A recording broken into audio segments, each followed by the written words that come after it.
বন্ধুরা অনেকদিন পরে আসলাম আবার ছোট্ট একটা ভিডিও নিয়ে আমরা বন্ধুদের যে ঘোরাফেরা। আমরা প্রথমে গেলাম হচ্ছে শালুয়া, ওখানে বন্ধু ফার্নিচারের দোকানে গেছে। পলাশ এবং সজীব সূত্রধরের বাড়ির পাশে সেগুন কাঠের ফার্নিচার বানাচ্ছে। আর এদিকে আমরা ওয়েট করতেছিলাম নজরুল এবং আলামিনের জন্য। আমরা শালুয়া থেকে এখন সামনে দিকে এগোচ্ছি, তারা বেলাবো আমাদের জন্য আসবে। সেই ফরিদপুর ইউনিয়ন আব্দুল হামিদ উচ্চ বিদ্যালয়, যেখান থেকে আমরা পড়াশোনা করে বেরিয়েছি। তখন অবশ্যই এরকম ছিল না, এখন অমূল পরিবর্তন হয়েছে। যেমন এই গাব গাছটা সে আগের সেই গাছটি রয়ে গেছে। এখানে বাচ্চা ভাই জালমুড়ি বিক্রি করতো, আমরা সেই জালমুড়ি খাইতাম প্রায়শই। ভবনের অনেক পরিবর্তন আসছে, আর পুরনো ভবন এখনো আছে। এই সাইডের বিজ্ঞান ভবনটা রয়ে গেছে। আমাদের আমলে শুধু এই ভবনটাই হচ্ছে এখনো অক্ষত আছে, বিজ্ঞান ভবন। এছাড়া আর সবগুলো পরিবর্তন হয়েছে। এই যে এই ভবনটা হচ্ছে আমাদের সময়কালীন, তৎকালীন 2004-এ এটা ছিল। এই যে সাজু, সে স্মৃতিচারণ করছে। এখানে একটা টিন সেট ক্লাসরুম ছিল। যেমনটি বলছিলাম, আমরা এখন বেলাবো চলে যাচ্ছি। আমাদের নির্বাচন বসার পর দেখলাম যে আলামিন নজরুল চলে আসছে, আর বাইক রেখে এখানে থানায় বাইক পার্কিং করে আমরা এখন বাইকে উঠে গেলাম।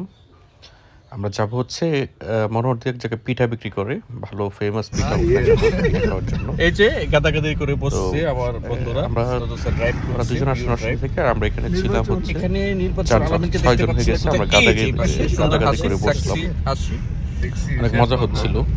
আমার চুল নিয়ে চুল ছাড়া বিশ্লেষণ হচ্ছে। আমার বন্ধু আলামিন বলছে যে চুল গুরুত্বপূর্ণ না, এদিকে সাজু হাই হুতাশ করছে, তার মাথায় চুল চলে গেছে। আর নজরুল স্যার মুসকে মুসকে হাসতেছে এটা শুনে। So cute smile.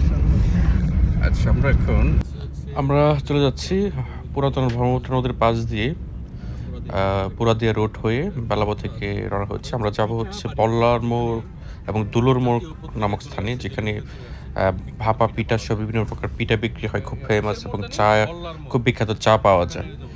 তো এটা নিয়ে পত্রিকায় অনেক লেখালেখি হয়েছে, বিভিন্ন ব্লগাররা ফেসবুকে অনেক, ইউটিউবে অনেক পোস্ট করছে। তো আমরা কিউরিসিটি থেকে গেলাম, দেখে আসি। আর যাবার পথে আমরা বরাবরের মতো বিভিন্ন আড্ডা, গল্প, মাসিতে ব্যস্ত ছিলাম। তো বলতে না বলতে আমরা ওখানে গিয়ে বন্ধুরা নামলাম। ওখান থেকে নেমে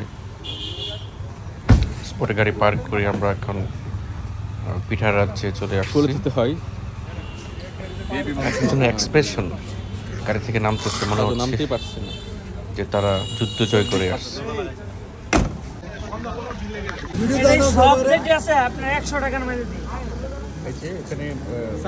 কতগুলো আইটেম আছে? সবগুলো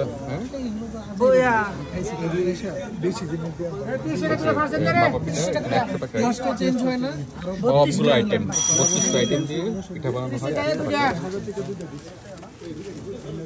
আবার এখানে চিতই পিঠা পাওয়া যায় অনেকগুলো চুলায়। সন্ধ্যার পরে এখানে বিশাল লাইন থাকে।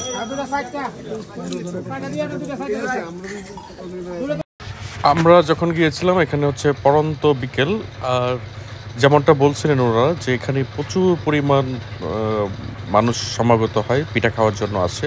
বিশেষ করে সন্ধ্যার পরে এখানে এবারে 2টা দোকান আছে।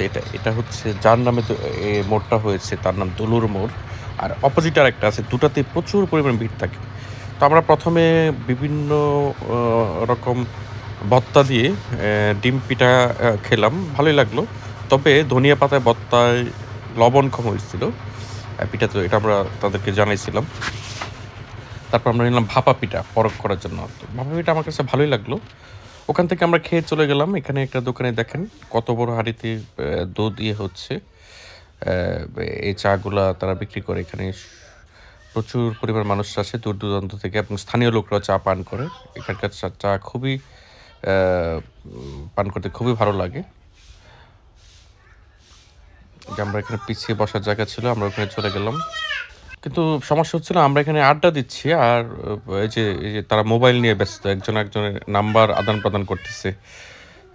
মানে যান্ত্রিক যুগে যেমন পজিটিভ দিক আছে, নেগেটিভ সাইডও আছে।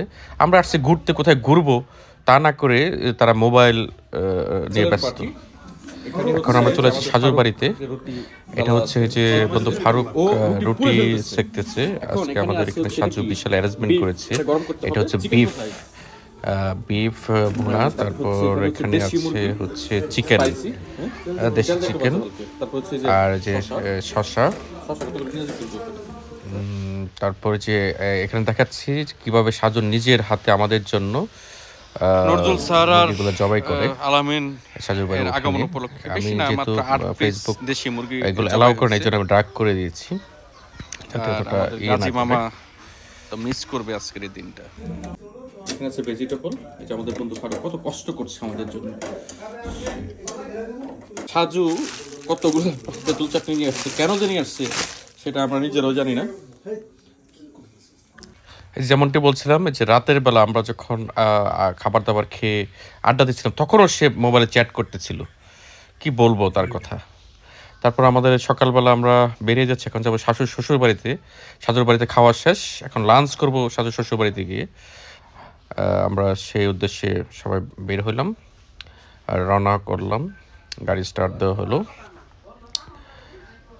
এই যে গেট খুলতে পারতেছিল তখন নজরুল স্যার গেট খুলে দিল। গাড়িতে ওঠার পরে নজরুল স্যার বলতেছিল যে এখানে গ্যাস কোথায় আছে। তখন সাজু যে কথাটা বলছিল এটা আসলে বলা যাচ্ছে না।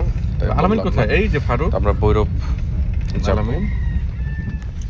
প্রথমে আমরা ভৈরব থেকে গ্যাস নিয়ে তারপর যাব হচ্ছে মানিকদি সাজু শ্বশুর বাড়িতে।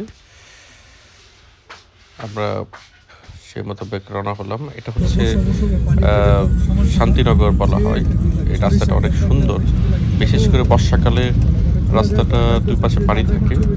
আর হচ্ছে এবার আসলে সরিষা তেমন করা হয় না, দুই পাশে সরিষা গাছ যখন তখন অনেক অতুলনীয় লাগে। বিকেলবেলা এখানে সবাই ঘুরতে আসে, লোকাল মানুষরা তো আসে, পাশাপাশি দূর দূরান্ত থেকেও আসে। আমরা গ্যাস টেস্ট নিয়ে চলে আসছি এখন সাজু শ্বশুর বাড়িতে। নিচে নির্বাচন Alamin, post office Faruk, DSB Nazrul, DSB Kausar সহ আমরা খাইতে বসলাম। আলামিন খুব ক্যামেরা দেখে খুবই মানে একদম নর্মাল, সবাই আসলে ক্যামেরা দেখলে খাবার তাদের যে পোজ থাকে ওটা চেঞ্জ করে ফেলে, তখন একটা আর্টিফিশিয়াল পোজে চলে আসে। ন্যাচারাল অনেকে যখন অনেক ভাত একসাথে খাচ্ছে সেটা যাতে ক্যামেরাতে না আসে সেই পোজে থাকে, সবাই তখন খুব জেন্টাল হয়ে যায়। তবে প্রচুর পরিমাণ খাইছে ওদের খাওয়া। আমি তো আসলে বরাবরই কম খাই, সেটা তো বলে লাভ নাই, সবাই জানে বিষয়টি। আমরা খাওয়া দাওয়া শেষে আমরা চলে আসলাম এখানে মনির ভাইয়ের যে রেস্টুরেন্ট, ওখানে এসে বন্ধু রিলস বানালো। সে আসলে ভালো ক্যামেরাম্যান, সে আমাকেও বানিয়ে দিয়েছে যে এটা খুব প্রশংসনীয়, ভালো ক্যামেরার পিছনে ভালো পারে, মানে সে আসলে সব কিছু পিছনের কাজগুলো ভালো পারে। আর এটাতে সাজু এসে অ্যাড হইলো, যদিও আমরা চাই না অ্যাড হইতে, তারপরে সে জোর করে অ্যাড হয়েছে। আচ্ছা যাক, ব্যাপার না, বন্ধুই তো। তারপর আমরা ওখান থেকে আস্তে আস্তে বিদায়ের পর্ব, ছবি টবি নিয়ে এখন আমরা চলে আসছি যার যার বাড়িতে। আল্লাহ।